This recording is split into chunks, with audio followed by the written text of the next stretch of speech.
नमस्ते दोस्तों, उम्मीद करते हैं आपकी पढ़ाई अच्छी चल रही होगी। मैं बता दूं आज के इस वीडियो के माध्यम से मैं 30 मोस्ट इंपोर्टेंट एमसीक्यू जो टेलीग्राम पर डेली बेसिस पर टेस्ट होते हैं उसका आज सॉल्यूशन लेके आया हूं। ठीक है, मतलब डेली जो टेस्ट हो रहे हैं उसका टेस्ट के बाद आपको सॉल्यूशन वीडियो मिल जाएगा। अगर किसी तरह का भी गलती होती है वहां तो आप उसको अच्छे से इसमें करेक्ट कर लेंगे, मिला लेंगे, उसका सॉल्यूशन जान लेंगे। ठीक है, मैं पूरा एक्सप्लेनेशन बहुत अच्छे से करूंगा। ठीक है, तो वीडियो आप अंत तक देखें। मैं बता दूं, अगर वीडियो पहली बार देख रहे हैं तो पहले क्या करिए, आप टेलीग्राम चैनल ज्वाइन कीजिए और वहां पर रात के 9 बजे आप डेली टेस्ट लगाइए और टेस्ट के खत्म होने के बाद आपको जस्ट जो है ना वहां पर आपको रैंक दिख जाएगा। ठीक है, कि कितना स्कोर आ रहा है, क्या रैंक बन रही है, तैयारी कहां तक हुआ है। अब उस क्वेश्चन के अंदर किसी तरह की प्रॉब्लम आता है तो टेस्ट के बाद तुरंत आपको सॉल्यूशन वीडियो मिल जाएगा। जो अभी वीडियो है ये वीडियो मिलेगा और आप उस सोल्यूशन को देख लीजिए, अच्छे से मिला लीजिए, करेक्ट कर लीजिए। तो इस तरह से एग्जाम तक आप कंटिन्यू जो है ना टेस्ट होंगे और उसका सॉल्यूशन वीडियो मिलेंगे। ठीक है, तो वीडियो में आप अंत तक बने रहे, वीडियो आप देखें कि कैसे क्वेश्चन को सॉल्व करते हैं, कैसे उसका सॉल्यूशन है, मैं तरीका भी सिखाऊंगा। ठीक है, तो चलिए आज के डिस्कशन को मैं कंटिन्यू करता हूं। यहां पर आप थोड़ा सा जान लीजिए कि इस वीडियो के अंदर 30 बेस्ट एमसीक्यू है जो अभी जस्ट टेलीग्राम पर आप जो टेस्ट देखे हैं उसका सॉल्यूशन है।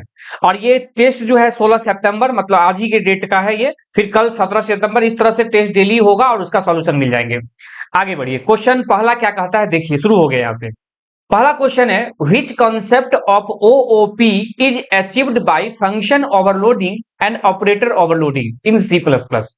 ठीक है, थोड़ा सा मैं बैक आके बता दूं कि इस टेस्ट के अंदर जो है ना आपको ये ओओपी इन सी प्लस प्लस ये टॉपिक है, माने टॉपिक वाइज टेस्ट होते हैं, मिक्स क्वेश्चन होते हैं, लेकिन आज का जो ये टॉपिक है उप्स इन सी प्लस प्लस। ठीक है, ये टेस्ट हुए हैं और उसी का भी सोल्यूशन दे रहे हैं। पहला क्वेश्चन देख लीजिए, कहता है कि इनमें से किस कॉन्सेप्ट के द्वारा हम लोग ऑपरेटर फंक्शन ओवरलोडिंग और साथ में ऑपरेटर ओवरलोडिंग कर पाते हैं सी प्लस प्लस के अंदर। सबसे पहले एक बार जान लीजिए ओवरलोडिंग का मतलब क्या होता है। ओवरलोडिंग को समझने के लिए आप थोड़ा सा चलिए बैक आ जाइए, पॉलीमॉर्फिज्म समझिए। पॉलीमॉर्फिज्म क्या होता है, पॉली का मतलब होता है मल्टीपुल, पॉली का मतलब होता है मल्टीपुल, पॉली का मतलब मल्टीपुल और मॉर्फिज्म का मतलब रूप होता है।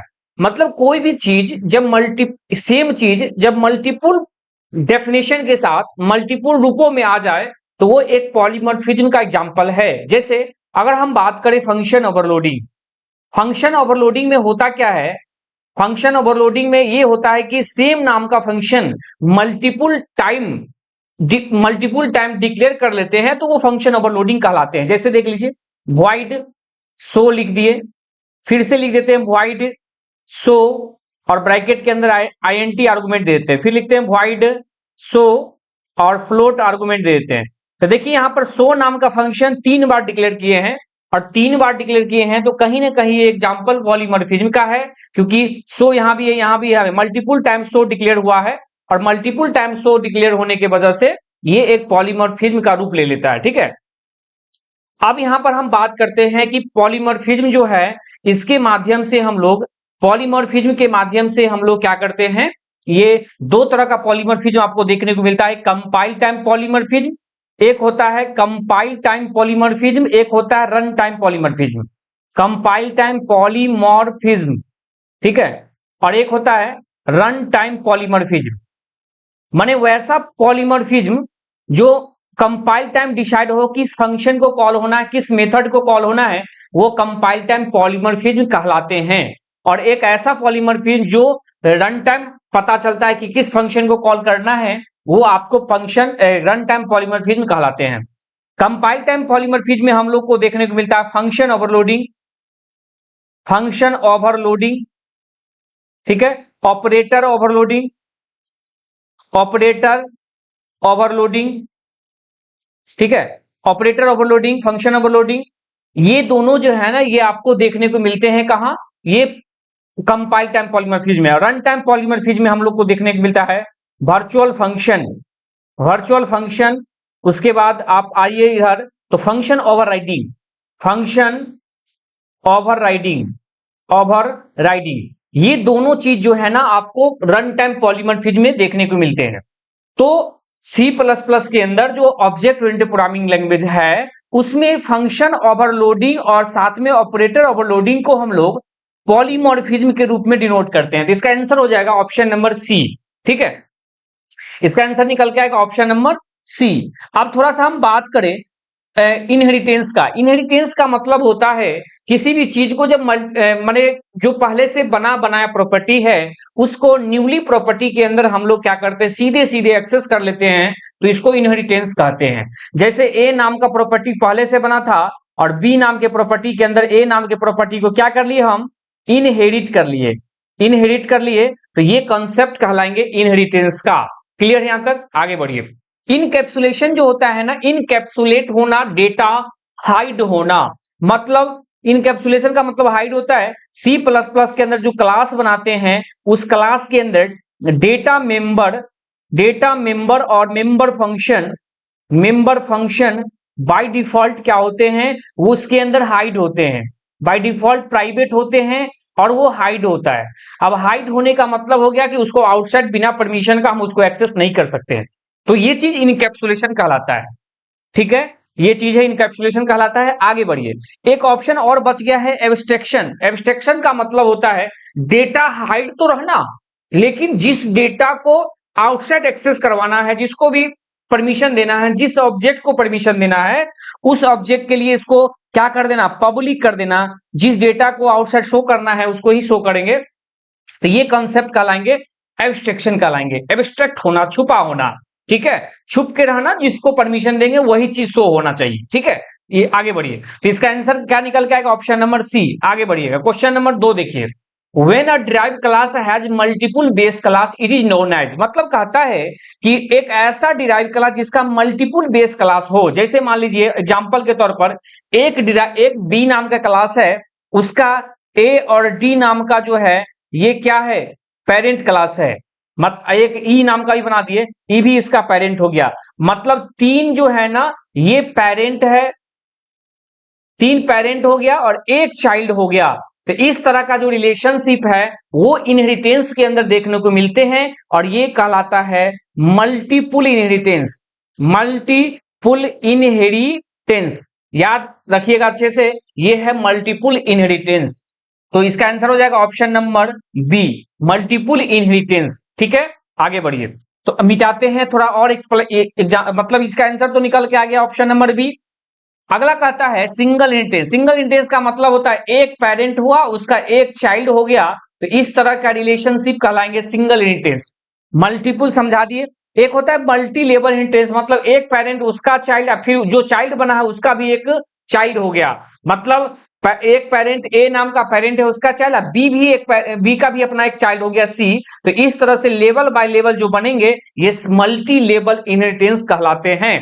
उसके बाद हाइब्रिड इनहेरिटेंस क्या होता है, हाइब्रिड इनहेरिटेंस का मतलब हो गया कि जितने भी इनहेरिटेंस है, single inheritance, multiple, multi level, ये तीनों से मिलके हाइब्रिड इनहेरिटेंस कहलाते हैं। जैसे देख लीजिए हाइब्रिड इनहेरिटेंस को समझने के लिए देखिए, ए का चाइल्ड हो गया बी, अब यहां पर क्या किए, एक बना दिए सी, उसका भी चाइल्ड क्या कर दिए, सी बना दिए। ठीक है, और फिर यहां पर क्या डी कर दिए और फिर ई कर दिए। तो यहां पर देखिए कि अगर हम इस थोड़ा सा ए और बी के बारे में बात करें तो ये सिंगल इनहेरिटेंस, अगर हम ए बी सी का बारे में बात करें तो ये हो गया मल्टी, नहीं ये हो गया, यहां भी ये सिंगल इनहेरिटेंस नहीं होगा क्योंकि ए का पेरेंट भी है, बी का भी है। अब जैसे मान लीजिए कि अगर हम यहां पर बनाते हैं एक एफ नाम का बना देते हैं, एक जी नाम का बना देते हैं, इसको इससे जोड़ देते हैं। अब देखिए यहां क्या हुआ, तो जी और एफ जो है ये दोनों डी का पेरेंट है, डी का पेरेंट है, तो कहीं ना कहीं जी एफ डी का जो रिलेशन होगा ये मल्टीपल इनहेरिटेंस कहलाएंगे। और A B C D E इस तरह का जो कहलाएंगे ये कहला जाएगा आपको मल्टी लेवल इनहेरिटेंस। तो मतलब सारे इनहेरिटेंस जो है ना वो देखने को मिलते हैं, वो कहलाता है हाइब्रिड इनहेरिटेंस। तो उम्मीद करते हैं आप इसका सॉल्यूशन समझे होंगे। और यहां पर कहता है मल्टीपुल बेस क्लास हो और एक डिराइव क्लास हो तो वो कहलाएंगे मल्टीपल इनहेरिटेंस, जो ऑप्शन नंबर बी सही जवाब निकल के आया है। आगे बढ़िए, क्वेश्चन नंबर 3 देखिए। A constructor that can be called when no argument is called, कहता है कि अगर एक ऐसा कंस्ट्रक्टर जिसमें कोई आर्गुमेंट ना हो, तो देखिए सबसे पहले समझ लीजिए कंस्ट्रक्टर, फिर इसका जवाब समझेंगे। कंस्ट्रक्टर जो होता है ये स्पेशल मेंबर होता है क्लास का। इसको हम लोग कहते हैं स्पेशल मेंबर ऑफ क्लास कहते हैं, स्पेशल मेंबर फंक्शन या क्लास बोल सकते हैं, मेंबर ऑफ क्लास होता है ये, ठीक है, मतलब स्पेशल मेंबर फंक्शन होता है। कहने का ये मतलब है स्पेशल यू, क्योंकि कंस्ट्रक्टर को हम लोग को कॉल नहीं करना पड़ता है, कॉल नहीं करना पड़ता है, ठीक है, ये ऑटोमेटिक कॉल होता है, कॉल नहीं करना पड़ता है। क्या लिख रहे हैं हम, एक सेकंड रुक जाइए, मिटा ही देते इसको। कंस्ट्रक्टर को हम लोग को कॉल नहीं करना पड़ता है, ये ऑटोमेटिक कॉल होता है, जब ऑब्जेक्ट बनता है उस समय ऑटोमेटिक कॉल करता है, ठीक है। कंस्ट्रक्टर का यूज हम लोग करते हैं क्लास के अंदर जो प्राइवेट डेटा मेंबर है उसको इनिशियलाइज करने के लिए। पहले ये समझ लीजिए, मेमोरी देने के लिए, एक ऑब्जेक्ट को मेमोरी देने के लिए, क्लास के डेटा प्राइवेट डेटा मेंबर को मतलब मेमोरी प्रोवाइड, डेटा इनिशियलाइज करने के लिए भी यूज करते हैं कंस्ट्रक्टर का। अब देखिए कंस्ट्रक्टर जो हम लोग को तीन तरह का देखने को मिलता है, एक default constructor, parameterize constructor, copy constructor. बात करें तो डिफॉल्ट कंस्ट्रक्टर होते हैं, पैरामीटराइज कंस्ट्रक्टर होते हैं, कॉपी कंस्ट्रक्टर, लेकिन इनलाइन कंस्ट्रक्टर नहीं होता है। पहले ये समझ लीजिए, ये कट गया ऑप्शन, इनलाइन कंस्ट्रक्टर होता ही नहीं है। अब कंस्ट्रक्टर जो है ना वो तीन टाइप का कंस्ट्रक्टर है, लेकिन एक ऐसा कंस्ट्रक्टर जिसके पास कोई आर्गुमेंट नहीं होता है उसको हम लोग डिफॉल्ट कंस्ट्रक्टर बोलते हैं। यहां भी वही पूछा है, आर्गुमेंट नहीं हो तो डिफॉल्ट कंस्ट्रक्टर होते हैं। इसका आंसर हो जाएगा option number B, default constructor. एक ऐसा कंस्ट्रक्टर जिसके आर्गुमेंट में कुछ नहीं हो वैल्यू, तो वो डिफॉल्ट कंस्ट्रक्टर कहलाते हैं। जब भी किसी क्लास के अंदर अगर हम कंस्ट्रक्टर नहीं डिफाइन करते हैं तो ऑब्जेक्ट बनता है तो ऑटोमेटिक वो डिफॉल्ट कंस्ट्रक्टर को कॉल करता है, ठीक है, ये चीज लिखिए। पैरामीटराइज कंस्ट्रक्टर एक ऐसा कंस्ट्रक्टर जिसके आर्गुमेंट में वैल्यू हो तो वो पैरामीटराइज कंस्ट्रक्टर कहलाते हैं। कॉपी कंस्ट्रक्टर किसको बोलते हो, एक ऐसा कंस्ट्रक्टर जो अपने में आर्गुमेंट के रूप में कॉपी का क्लास का ऑब्जेक्ट लेता हो तो उसको कॉपी कंस्ट्रक्टर बोलते हैं, ठीक है।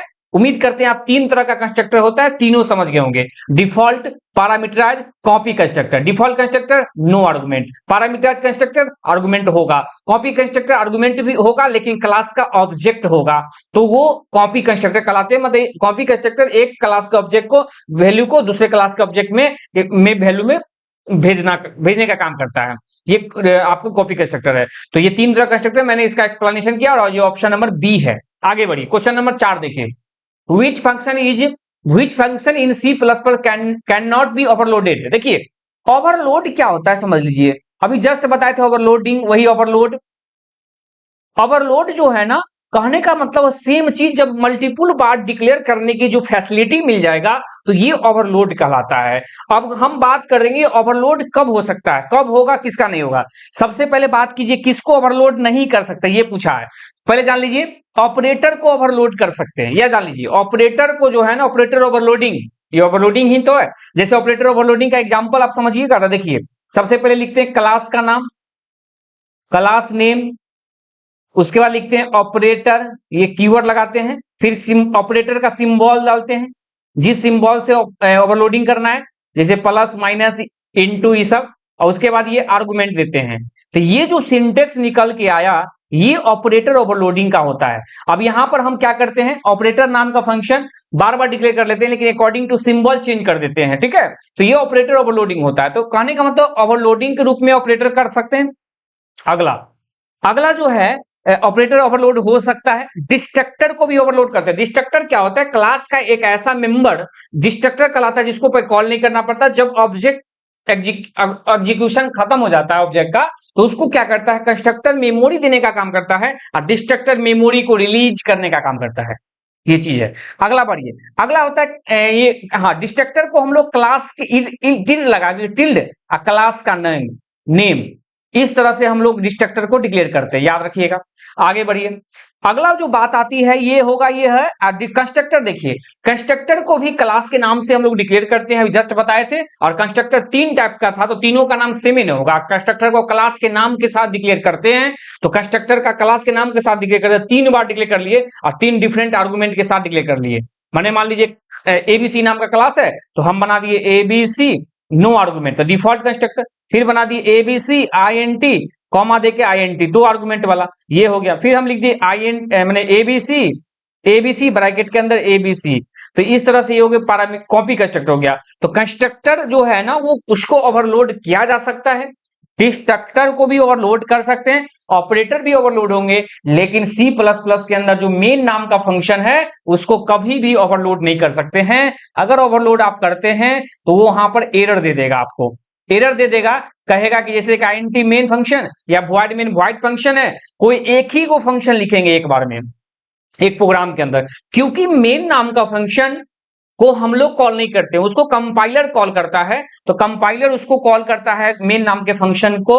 तो अगर मान लीजिए मल्टीपुल टाइम्स अगर हम एक फंक्शन के एक फाइल के अंदर मल्टीपुल मतलब बार जो है मेन फंक्शन डिक्लेयर कर दिए हैं, ओवरलोडिंग कर दे रहे हैं, तो वहां पर कंपाइलर के लिए साथ समस्या हो जाएगा किस मेन फंक्शन को कॉल करके प्रोग्राम का एग्जीक्यूशन स्टार्ट करना है, तो ये प्रॉब्लम आ जाएगा। इसलिए याद रखिएगा मेन नाम के फंक्शन को ओवरलोड नहीं कर सकते हैं, इसलिए इसका जवाब निकल जाएगा ऑप्शन नंबर ए। आगे बढ़िए, question number 5, friend function is in C++। सबसे पहले आप बात करते हैं फ्रेंड फंक्शन के बारे में 2 लाइन समझ लीजिए। पहले फ्रेंड फंक्शन एक ऐसा फंक्शन होता है जो क्लास का मेंबर नहीं होता है। सबसे पहले समझ लीजिए, ये क्लास का मेंबर नहीं होता है, ये बहुत बड़ी बात है, क्लास का मेंबर नहीं होता है।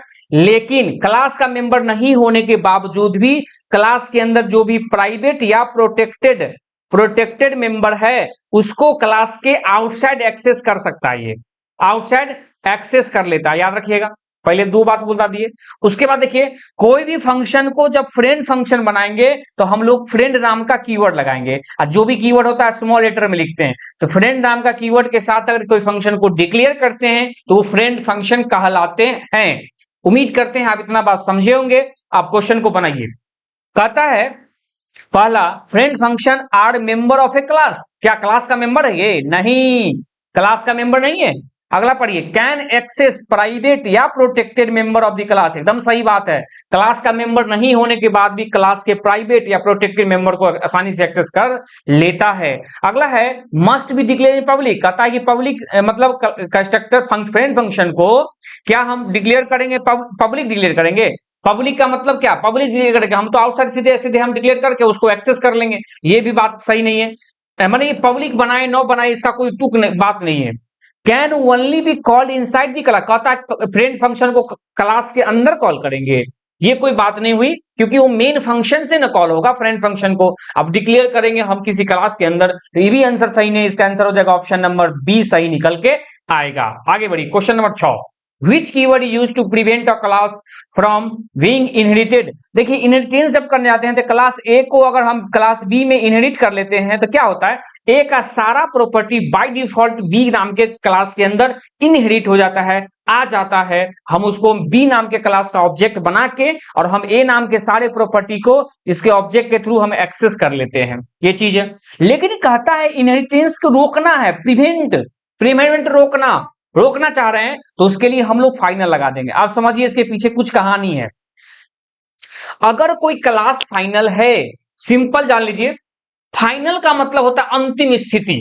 अगर कोई क्लास बनाए हैं, जैसे ए नाम के क्लास को हम कह दिए कि भाई तुम फाइनल हो, फाइनल होने का मतलब ये हो गया कि इसमें ये क्लास अपने में सारा प्रॉपर्टी के रूल लेके ये परिपूर्ण है। जब ये कोई आदमी अपने में परिपूर्ण हो जाता है तो उसको किसी दूसरे की मदद लेना पड़ता है क्या? नहीं लेना पड़ता है। इसका मतलब ये हो गया कि अगर क्लास ए नाम के क्लास अगर फाइनल है तो उसको हम इनहेरिट नहीं कर सकते हैं। इनहेरिट नहीं करने का मतलब ये हो गया कि देखो इनहेरिटेंस क्यों करते हैं, क्योंकि पहले से ए नाम का क्लास में कुछ प्रॉपर्टी की कमी थी, उसी को पूरा करने के लिए बी नाम के क्लास में उसको हम इनहेरिट कर लिए, जिससे उसके प्रॉपर्टी में इन्हांसमेंट आ गया।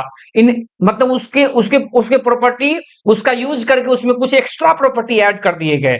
तो कहने का मतलब इसलिए इनहेरिटेंस करते हैं। लेकिन जब पहले से ही ए नाम का क्लास अगर पहले से जो बनाए हैं वो पेरेंट क्लास अगर पहले से ही फाइनल हो तो क्या बताइए, फाइनल का मतलब अंतिम स्थिति। जब वो पूरी तरह से फाइनल है, इसका मतलब हम जानेंगे कि हम समझ आएंगे कि उसमें किसी भी प्रॉपर्टी की कमी नहीं है। तो जब कमी नहीं है तो इनहेरिटेंस होगा क्या? नहीं होगा। इसलिए इसका आंसर फाइनल एकदम सटीक जवाब निकल के आएगा। आप इसका एक्सप्लेनेशन समझ गए होंगे। आगे बढ़िए, शील्ड नाम का कोई कीवर्ड नहीं होता है, कांस्ट नाम का कीवर्ड होता है। जैसे INT x इजकल टू 5 लिखे और इसके पहले हम लिख दिए कांस्ट, तो क्या हो गया, ये जो x नाम का जो वेरिएबल बना ये कांस्टेंट वेरिएबल बन गया। मतलब इसके वैल्यू को हम चेंज नहीं कर सकते हैं, इतना जान लीजिए। इसके वैल्यू को बदल नहीं सकते हैं। अगली बार अगर x में 6 डाल देंगे तो यहीं पर एरर दे देगा कि ऐसा काम नहीं कर सकते हैं। अगला देखिए, स्टैटिक कीवर्ड जो है एक ऐसा कीवर्ड है जिसको किसी ऑब्जेक्ट के किसी भी क्लास के साथ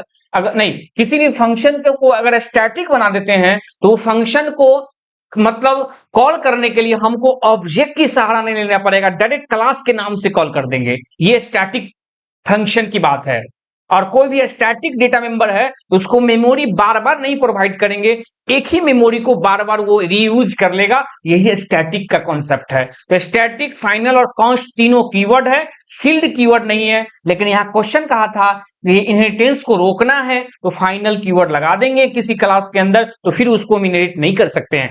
आप कहिएगा सर थोड़ा सा एक बात बताइए, जावा में कुछ क्लास फाइनल उनन है? अभी देखो जावा तो नहीं पढ़ा रहे, जावा का वीडियो अगले आगे टेस्ट लेंगे तो आगे आएंगे, लेकिन थोड़ा सा जावा के बारे में बात करें तो जावा के अंदर स्ट्रिंग नाम का जो क्लास पहले से प्री डिफाइंड है ना, ये फाइनल है। अब ये फाइनल क्लास है। स्कैनर नाम का क्लास है ना, ये फाइनल है, ये भी फाइनल है।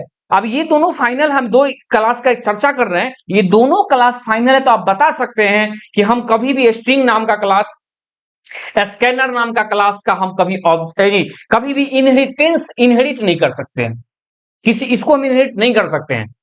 उम्मीद करते हैं समझ गए होंगे। आगे बढ़ेंगे, इसका आंसर हो जाएगा option number B. Question number 7 देखिए, Which of the following is true about constructor overloading?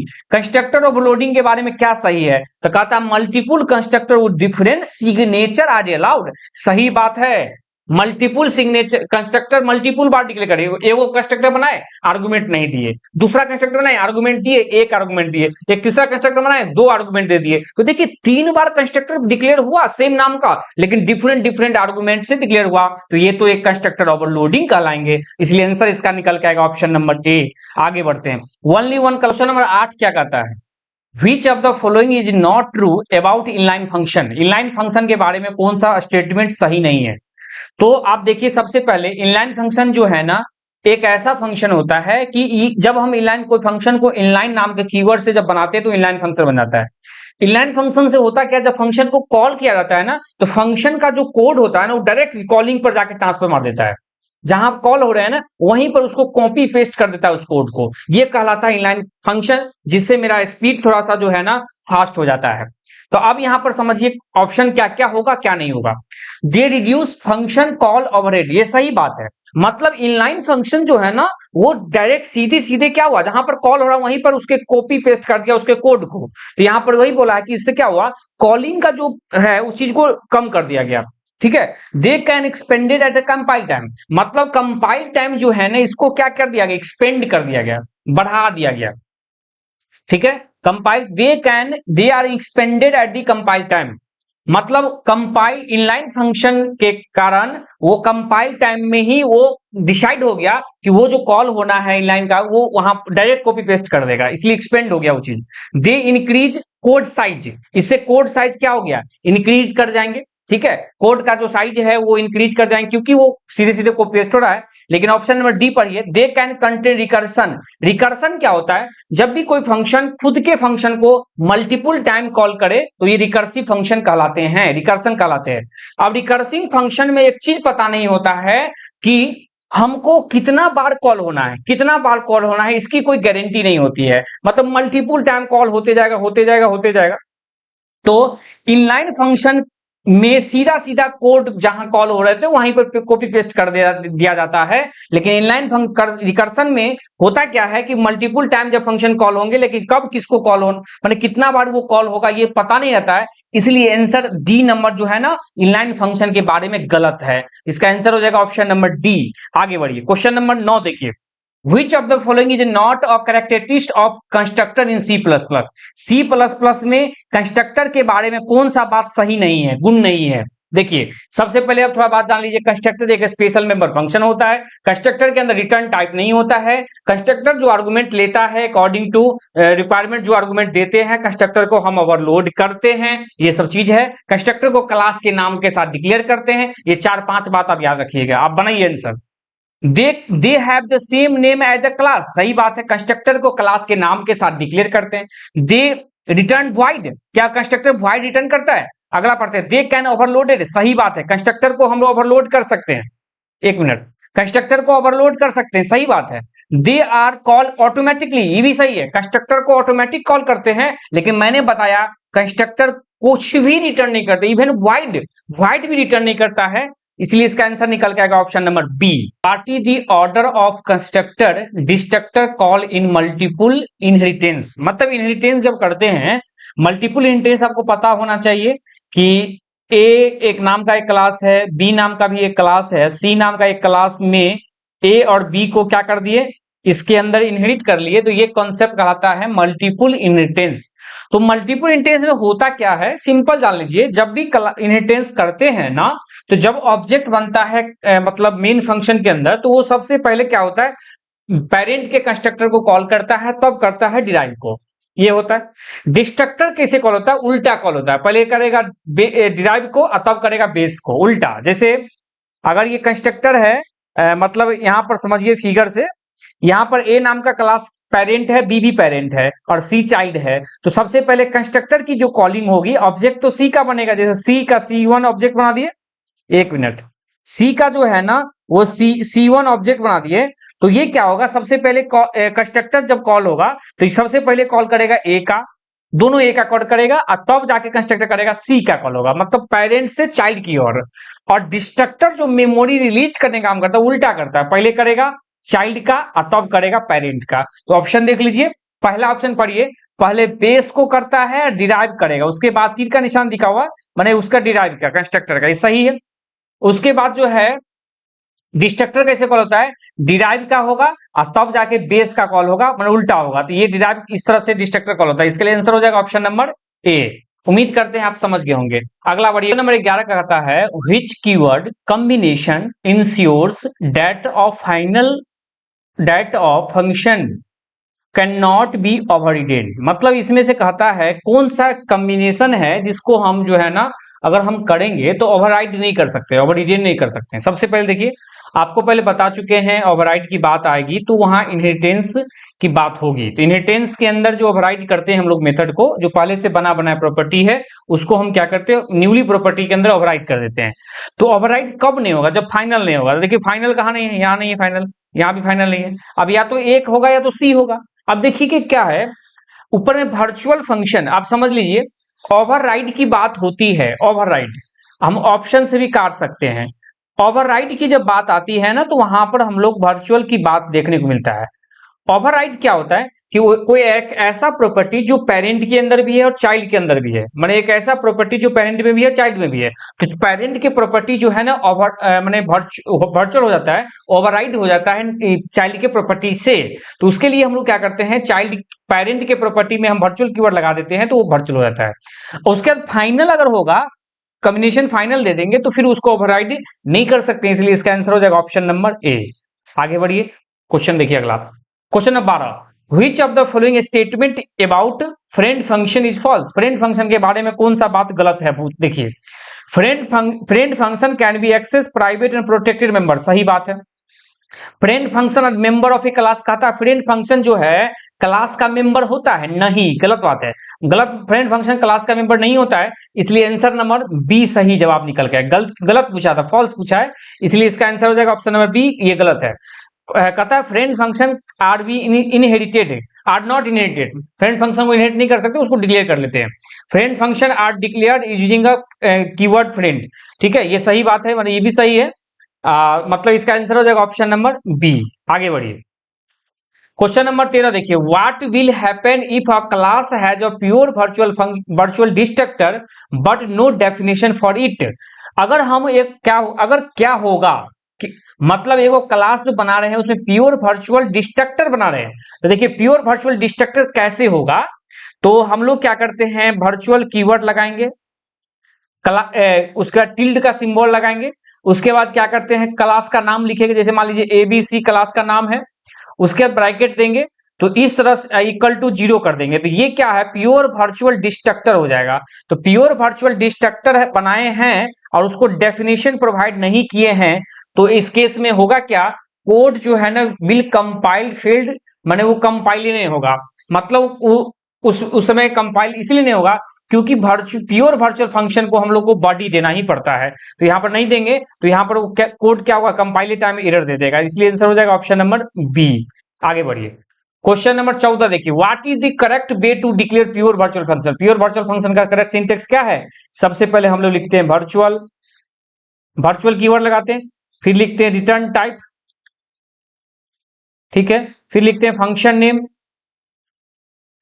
फिर ब्रैकेट देते हैं, आर्गुमेंट, ब्रैकेट के अंदर आर्गुमेंट इक्वल टू 0। अगर इस तरह से डिक्लेयर करते हैं तो वो प्योर वर्चुअल फंक्शन होता है।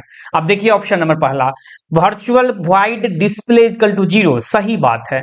ये गलत हो जाएगा क्योंकि वर्चुअल कीवर्ड भी साथ में लगता है, इसलिए आंसर हो जाएगा ऑप्शन नंबर ए। आगे बढ़िए, question number 15, which of the following is best describe encapsulation. Encapsulation के बारे में कौन सा सही बात है? तो इनकैप्सुलेशन का मतलब डेटा हाइडिंग होना, डेटा छुपा होना, क्लास के अंदर जो private data member class function है वो बाय डिफॉल्ट हाइड होता है, तो वही है wrapping the data and function into a single unit. मतलब क्लास के अंदर क्लास एक सिंगल यूनिट मतलब एक क्लास है, उसके अंदर डेटा और फंक्शन जो है ना क्या है, रैप है, मतलब वो हाइड है, छुपा हुआ है, इसलिए इसका आंसर हो जाएगा ऑप्शन नंबर ए। दो नंबर पढ़िए, ऑप्शन 2 क्या कहता है, ability to hide implementation detail, ये कहलाएगा एब्स्ट्रैक्शन। ये एब्स्ट्रैक्शन का एक बात है। एब्स्ट्रैक्शन में होता है कि उसका एब्स्ट्रैक्शन के पास एबिलिटी होता है इंप्लीमेंटेशन हाइड, डिटेल को हाइड करना, मतलब जिसको हमको आउटसाइड एक्सेस माने करना है, जिसको शो करना है उसको करेंगे, बाकी सबको हाइड कर रखेंगे, ये एब्स्ट्रैक्शन कहलाती है। क्वेश्चन नंबर 16 देखिए, कहता है what will be the output of following C++ code. ये कोड है, इसका आउटपुट बताइए। ये क्वेश्चन आपको प्रीवियस ईयर का है, PYQ है, ये क्वेश्चन पूछा हुआ है प्रीवियस ईयर के अंदर, ठीक है। ये क्या है, एक हेडर फाइल बनाया, उसके अंदर एक और हेडर फाइल लगाया, मेन फंक्शन डिक्लेयर किया आर्गुमेंट के रूप में। ये जो आर्गुमेंट है मतलब ये कमांड लाइन आर्गुमेंट ये कहलाएंगे। यहाँ ये मेन फंक्शन यहाँ से कॉलिंग शुरू होगा। यहाँ क्या किया, कैरेक्टर का एक स्ट्रिंग बनाया हेलो नाम का, एक कैरेक्टर का S2 नाम का एक स्ट्रिंग दे दिया hello2, और यहाँ क्या किया S3 बनाया एक स्ट्रिंग, और S1 प्लस S2 मैंने दोनों स्ट्रिंग को कनकटनेट करने हैं, मैंने हेलो और उसके साथ वर्ल्ड दिखा रहे हैं, ठीक है। तो लेकिन एक बात जान लीजिए, कैरेक्टर यहाँ पर स्ट्रिंग नहीं है, कैरेक्टर है, तो दो कैरेक्टर को डायरेक्टली हम जोड़ नहीं सकते, कनकटनेट नहीं कर सकते हैं, मतलब इस एक सिंगल लाइन से हम उसको कनकटनेट नहीं करते हैं। अगर यही स्ट्रिंग होता दोनों तो कर सकते थे, यहां नहीं कर सकते हैं, इसलिए इसका आंसर हो जाएगा, इसमें एरर दे देगा कि इसको हम क्या कर सकते हैं, मतलब सिंपल इसका आंसर हो जाएगा। बात क्या है कि दो कैरेक्टर है और दोनों कैरेक्टर में दो वैल्यू लिखा हुआ है, एरे टाइप का कैरेक्टर है, एरे टाइप का कैरेक्टर, यहाँ स्ट्रिंग पूरी तरह से नहीं है, एरे टाइप का कैरेक्टर है, तो एरे टाइप का कैरेक्टर है ना, तो ये क्या करेगा, इंटरनली जाएगा इस तरह से, 4 गो बॉक्स बनाएगा 0 1 2 3 4, और माने हेलो H, इसमें देगा E, इसमें देगा L, फिर O देगा, एक एक्स्ट्रा बॉक्स बनाता है ये अपने नल के लिए, नल के लिए बॉक्स बनाएगा। एक सेकेंड रुक जाइए, ये नल के लिए बॉक्स बनाता है, ये एरे ऑफ कैरेक्टर अपने लिए एक नल के लिए भी स्पेस रखेगा, इसी तरह वर्ल्ड के लिए भी यही काम करेगा, और दोनों को एक के बाद एक मर्ज नहीं कर सकते हैं। अगर वो एरे ऑफ कैरेक्टर नहीं होता, इसके जगह पर क्या लिखा रहता है, स्ट्रिंग लिखा रहता, तो हम कर सकते थे। ये कैरेक्टर को डायरेक्टली स्ट्रिंग नहीं कर सकते, इसलिए आंसर हो जाएगा, एरर आएगा इसके अंदर, ऑप्शन नंबर सी होगा। क्वेश्चन नंबर 17 क्या कहता है, what happen if the following programme is executed in C and C++। C और C++ प्रोग्राम के अंदर इस कोड को एग्जीक्यूट करेंगे तो क्या आउटपुट आएगा, क्या होगा। तो देखिए सबसे पहले इस लाइन से ये हेडर फाइल है, हेडर फाइल एक प्री प्रोसेसर होता है जिसका एक्सटेंशन .h होता है, याद रखिएगा, ये प्री प्रोसेसर इसको टॉप पर डिक्लेयर करते हैं। मेन फंक्शन शुरू हुआ, इसके अंदर क्या किए हैं, int न्यू, ये जो न्यू है ना, ये एक बार जान लीजिए C++ प्रोग्राम के अंदर, C++ के अंदर जो है ना, ये एक कीवर्ड है, C++ के अंदर एक कीवर्ड है। कीवर्ड एक स्पेशल वर्ड होता है जिसका डेफिनेशन पहले से प्री डिफाइंड होता है। कीवर्ड को हम लोग स्मॉल लेटर के साथ डिक्लेयर करते हैं। तो C++ प्रोग्राम के अंदर न्यू नाम का कीवर्ड है, लेकिन C के अंदर जो है, मतलब C++ एक ऑब्जेक्ट ओरिएंटेड प्रोग्रामिंग लैंग्वेज है, तो ऑब्जेक्ट ओरिएंटेड प्रोग्रामिंग लैंग्वेज के अंदर न्यू नाम का कीवर्ड ऑब्जेक्ट को मेमोरी देने का काम करता है। तो न्यू एक कीवर्ड है C++ का, लेकिन C प्रोग्रामिंग में कीवर्ड नहीं है, तो इसलिए क्या होगा, ये इसका आंसर हो जाएगा। पहला देखिए, एरर इन सी में एरर नहीं देगा, सी में ये वेरिएबल माना जाएगा, न्यू एक वेरिएबल है जिसमें 5 रख रहा है और उसको आउटपुट दे रहा है, एक वेरिएबल माना जाएगा, इसलिए ये आंसर सही नहीं है। एरर इन बोथ सी, ये गलत है। आंसर देखिए option number C, error in C plus plus, C plus plus में गलती बताएगा, और successful execution in C, C programming के अंदर सक्सेस कंपाइल हो जाएगा लेकिन एरर दे देगा सी प्रोग्रामिंग के अंदर, इसलिए इसका आंसर हो जाएगा ऑप्शन नंबर सी। उम्मीद करते हैं आप समझ गए होंगे।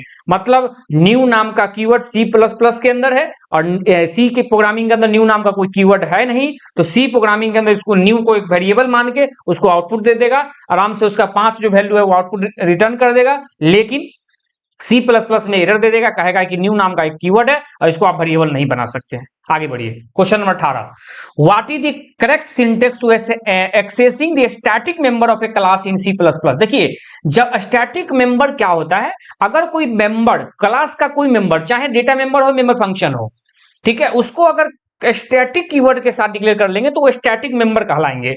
और स्टैटिक मेंबर जब बन जाएंगे तो उसको डायरेक्टली हम लोग क्लास के नाम से कॉल कर सकते हैं, और सी प्लस प्लस के अंदर वहां पर स्कोप रिजोल्यूशन ऑपरेटर लगा के कॉल करेंगे। Scope resolution, scope resolution operator इसी को बोलते हैं, 2 कोलन लिखा हुआ है, इसको हम स्कोप रिजोल्यूशन ऑपरेटर बोलते हैं। इसी के मदद से स्टैटिक मेंबर को एक्सेस कर लेंगे। ठीक है, यहां पर देखिए, एक ए नाम का क्लास बनाया पब्लिक मेथड, उसके अंदर एक वैल्यू नाम का वेरिएबल बनाया और स्टैटिक मेंबर उसको बना दिया। तो स्टैटिक मेंबर बना लेंगे तो उसको स्कोप रिजोल्यूशन ऑपरेटर के साथ हम एक्सेस कर लेंगे। इसका आंसर हो जाएगा ऑप्शन नंबर डी। क्या होगा? ऑप्शन नंबर डी, क्योंकि ए क्लास का नाम, क्लास के नाम से कॉल करते ही बात जानते हैं, और स्कोप रिजोल्यूशन ऑपरेटर लगा के वैल्यू, ये जो वेरिएबल है उसको हम सीधे सीधे एक्सेस कर लेंगे। अगर यही स्टैटिक नहीं होता तो हम लोग इस क्लास का एक ऑब्जेक्ट बनाते, ए का A1 ऑब्जेक्ट बनाते, या तब A1 डॉट ए लिखते, सॉरी A1 डॉट वैल्यू लिखते, तब लिखते A1 डॉट वैल्यू। ये A1 एक क्लास का नाम नहीं है, ये ऑब्जेक्ट है। जब ये बिना ऑब्जेक्ट का बनता तो, बिना स्टैटिक का बनता, तो यहां पर स्टैटिक बना हुआ है तो इसको हम लोग क्लास के नाम से स्कोप रिजोल्यूशन ऑपरेटर लगा के कॉल करेंगे। आगे बढ़िए, question number 19, what happen if the following C plus code is compile execute. देखिए, क्वेश्चन भी PYQ है, प्रीवियस ईयर में पूछा हुआ है, STT और TRE दोनों में पूछा गया होगा, आप देख लीजिएगा। यहां पर क्या है, PTR नाम का एक इंटीजर टाइप का पॉइंटर वेरिएबल बनाया। आप जानते हैं कि किसी वेरिएबल के पहले int x लिखा हुआ, ये नॉर्मल वेरिएबल है, int स्टार लगा के y लिख दिए तो y जो है ना इंटीजर टाइप का पॉइंटर वेरिएबल बन गया। तो उस पॉइंटर वेरिएबल में नल नाम के वैल्यू इनिशियलाइज कर दिए। पॉइंटर वेरिएबल क्या करता है, अपने में किसी दूसरे वेरिएबल का एड्रेस को होल्ड कर रखता है। अब डिलीट PTR लिख दिए, PTR मतलब पॉइंटर वेरिएबल को डिलीट कर दिए, तो क्या होगा? सही है, सक्सेसफुल कंपाइल हो जाएगा, किसी तरह का इस प्रोग्राम में गड़बड़ी नहीं है। तो पढ़िए पहला, the program is compile successfully but thrown an error during run time. कहता रन टाइम एरर देगा। The program is compile error time, देखो इसका आंसर हो जाएगा ऑप्शन नंबर डी। ठीक है, ये प्रोग्राम जो है सक्सेस कंपाइल कर जाएगा, अच्छे से एग्जीक्यूट भी कर जाएगा, कोई दिक्कत की बात नहीं होगी। आगे बढ़िए, question number 20, which of the following condition that must be followed if an array of object is declared without initialization only the size of array। मतलब array ऑब्जेक्ट का भी array बना रहे हैं। जैसे मान लीजिए कि मेन फंक्शन के अंदर एक क्लास बना है a नाम का, इस क्लास का हम मेन नाम के फंक्शन का A1 इसमें 5 साइज का बना दिए, तो क्या हुआ, ये A1 नाम का एक ऑब्जेक्ट बना, लेकिन 5 साइज का एक ऑब्जेक्ट बन गया उसका।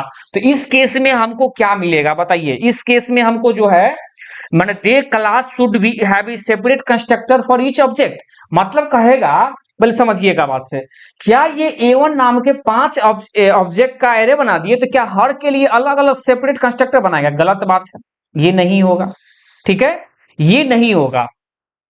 The class must have no constructor, मान क्लास में कंस्ट्रक्टर होगा ही नहीं, ये गलत बात है, होगा ही। The class should not have any member of class, ये गलती है, member function. Option number D पढ़िए, the class must have default और 0 आर्गुमेंट कंस्ट्रक्टर। माने क्लास के अंदर अवश्य है कि कम से कम डिफॉल्ट या 0 आर्गुमेंट का कंस्ट्रक्टर जरूर होगा, क्योंकि क्लास है तो उसके अंदर डिफॉल्ट कंस्ट्रक्टर बाय डिफॉल्ट देखने को मिलते हैं। तो ये ऑप्शन काट के आप बना सकते हैं, ये भी सीखिए। आगे बढ़िए, question number 21, object C out and C in. देखिए सी प्लस प्लस में सी आउट जो है ना, ये आउटपुट स्ट्रीम का ऑब्जेक्ट है, कैरेक्टर आउटपुट इसको बोलते हैं, कैरेक्टर आउटपुट, ये कैरेक्टर आउटपुट स्ट्रीम का ऑब्जेक्ट है। सी इन जो है ना, ये कैरेक्टर इनपुट, ये इनपुट लेने का ऑब्जेक्ट है। ठीक है, तो सी आउट को हम लोग डिक्लेयर करते हैं सी आउट, और इस तरह से ग्रेटर लेस देन सिंबल देते हैं, इसके अंदर लिख दिएंगे हेलो, तो इस तरह से होगा। अगर इनपुट लेना हो तो सी इन, लेस देन का सिंबल दे देंगे एक्स, तो एक्स नाम के वेरिएबल में इनपुट होगा, ग्रेटर देन इक्वल, तो इसका आंसर हो जाएगा option number A, can be use directly, ये सिंबल सी आउट के लिए है और ग्रेटर ग्रेटर का सिंबल सी इन के लिए, इसलिए आंसर हो जाएगा ऑप्शन नंबर ए। आगे पढ़ेंगे भी नहीं। क्वेश्चन नंबर 22 देखिए, object can be used, object को जो है ना क्लास, ऑब्जेक्ट जो है ना उसको कैसे यूज कर सकते हैं, क्या यूज कर सकते हैं ऑब्जेक्ट, तो ऑब्जेक्ट जो है ना क्लास के अंदर जो भी पब्लिक मेंबर है क्लास का, उसको हम ऑब्जेक्ट के थ्रू हम क्या कर सकते हैं, एक्सेस कर सकते हैं। प्राइवेट को नहीं एक्सेस कर सकते हैं। अगर क्लास बनाए हैं उसके अंदर प्राइवेट मेंबर है, आउटसाइड मेन फंक्शन डिक्लेयर किए हैं, वहां से उस क्लास का ऑब्जेक्ट बना रहे हैं, तो हम क्लास के अंदर अगर कोई प्राइवेट मेंबर है तो वहां पर उस ऑब्जेक्ट के माध्यम से भी क्लास के प्राइवेट मेंबर को एक्सेस नहीं कर सकते हैं, आउटसाइड नहीं एक्सेस कर सकते हैं, लेकिन पब्लिक मेंबर को आउटसाइड एक्सेस कर सकते हैं ऑब्जेक्ट के द्वारा। लेकिन एक बात और जान लीजिए, इसका पहले तो आंसर हो जाएगा ऑप्शन नंबर बी। अगर किसी क्लास के अंदर के मेंबर अगर पब्लिक भी है, अगर हम ऑब्जेक्ट नहीं बनाते हैं और उस मेंबर को एक्सेस करना चाहते हैं तो उस मेंबर को स्टैटिक मेंबर बनना पड़ेगा, जो भी तुरंत बताएं, डायरेक्ट क्लास के नाम से कॉल कर लेंगे। ठीक है, ऑप्शन नंबर बी इसका सही जवाब निकल के आया। तो इस देखिए, which C plus plus concept you late binding, late binding बाद में पता चलेगा कि भाई मैंने प्रॉब्लम हुई है कि नहीं हुई है प्रोग्राम के अंदर, उसको लेट बाइंडिंग कहते हैं। जैसे पॉलीमॉर्फिज्म, पॉलीमॉर्फिज्म के अंदर हमको देखने को मिलता है run time polymorphism. Run time polymorphism क्या होता है, वैसा पॉलीमॉर्फिज्म जिसमें किस फंक्शन को कॉल करना ये डिसाइड रन टाइम होता है, तो रन टाइम पॉलीमॉर्फिज्म कहलाते हैं। ये run time polymorphism function overriding, function overriding जो है ये रन टाइम पॉलीमॉर्फिज्म का एग्जांपल है। ये एक तरह का लेट बाइंडिंग इसको बोला जाता है। और क्या कहते हैं, ओवरराइडिंग बोलिए या इसको हम वर्चुअल फंक्शन बोलिए, वर्चुअल। ये जो है ना लेट बाइंडिंग की कॉन्सेप्ट है, जिसमें पता चलता है रन टाइम की कॉल किसको करना है, ये चीज लेट बाइंडिंग कहलाता है। तो यहां पर आप समझ लीजिए, इसका आंसर हो जाएगा option number A. Inline function नहीं, फंक्शन ओवरलोडिंग, टेम्पलेट नहीं, इसका आंसर हो जाएगा ऑप्शन नंबर ए। आगे बढ़िए, क्वेश्चन नंबर 24, कुल 30 क्वेश्चन है। Which type of inheritance lead to object slicing, माने ऑब्जेक्ट स्लाइसिंग का जो कॉन्सेप्ट है इनहेरिटेंस के अंदर वो कौन करता है, वो सीधा सीधा करता है कॉपिंग derived object into the base object value. मतलब क्या है, अगर हम कॉपी, जैसे देखिए इसका एग्जांपल समझ लीजिए, A1 बनाए हैं, रुकिए इसको सही समझा देते हैं, एग्जांपल से समझा देंगे तब समझ में आएगा, ऑब्जेक्ट स्लाइसिंग का कॉन्सेप्ट समझ में आएगा। जैसे क्लास ए बनाए हैं, इसके अंदर कोई भी मेथड होगा, मान लीजिए एक क्लास बी बनाए हैं और इसके अंदर क्या किए हम, माने पब्लिक करके इनहेरिटेंस कर दिए ए को। अब चलिए ठीक है, मेन फंक्शन के अंदर आ गए और इसके अंदर हम क्या किए, बी नाम के क्लास का ऑब्जेक्ट बना दिए B1। अब हम क्या करते हैं, B1, अब इसके अंदर मान लीजिए कि एक int x नाम का वेरिएबल डिक्लेयर था, तो अब हम क्या किए, B1.x को 5 दे दिए, पब्लिक मेथड है क्योंकि तब तो आउटसाइड एक्सेस होगा। चलिए अब यहां पर क्या करते हैं, हम आगे चल के a का एक ऑब्जेक्ट बना दिए A1 और उसमें डाल दिए B1। देखिए B1 डाल दिए, माने B1 ऑब्जेक्ट को सीधे सीधे B1 के अंदर जो x जो वैल्यू था 5 उसको सीधे सीधे उठाएगा और a नाम के वेरिएबल के अंदर कि मैंने उसके अंदर जो x बने होंगे उसमें जाके उसको इनिशियलाइज कर देगा। ये चीज ऑब्जेक्ट स्लाइसिंग कहलाता है। ये क्या करेगा, copy derive object into the base object value. इसका आंसर ऑप्शन नंबर बी निकल के आएगा। आगे बढ़ेंगे, question number 25, which operator used to compiler internally for object destruction. अब देखिए ऑब्जेक्ट डिस्ट्रक्शन करता है ना, तो उसके लिए टिल्ड ऑपरेटर लगाते हैं, ये चीज है। इसका आंसर हो जाएगा ऑप्शन नंबर डी। माने कंस्ट्रक्टर को बनाएंगे, जैसे कंस्ट्रक्टर बनाते ABC, क्लास का नाम है तो ये कंस्ट्रक्टर बन गया, लेकिन टिल्ड दे के ABC इस तरह से लिख देंगे तो ये डिस्ट्रक्टर बन गया, तो यही सिंबल आंसर हो जाएगा, ऑप्शन नंबर डी होगा। आगे बढ़िए, question number 26, which of the following true about this pointer. This क्या करता है, करंटली एग्जीक्यूटेड ऑब्जेक्ट का रेफरेंस आईडी अपने में होल्ड करके रखता है। पहली बात समझ लीजिए, माने जिस ऑब्जेक्ट को रन टाइम, बहुत सारा ऑब्जेक्ट है, कौन सा ऑब्जेक्ट किस समय रन टाइम काम कर रहा है, इसका जो डिसीजन होगा वो दिस कीवर्ड कर पाता है। अब यहां पढ़ लीजिए, it points to the object for which of the member function is called, माने किस मेंबर को कॉल करना है, ये डिसीजन रन टाइम पता चले तो उसको पता चल पाता है दिस कीवर्ड के माध्यम से। बहुत इंपॉर्टेंट है खास करके जावा के लिए।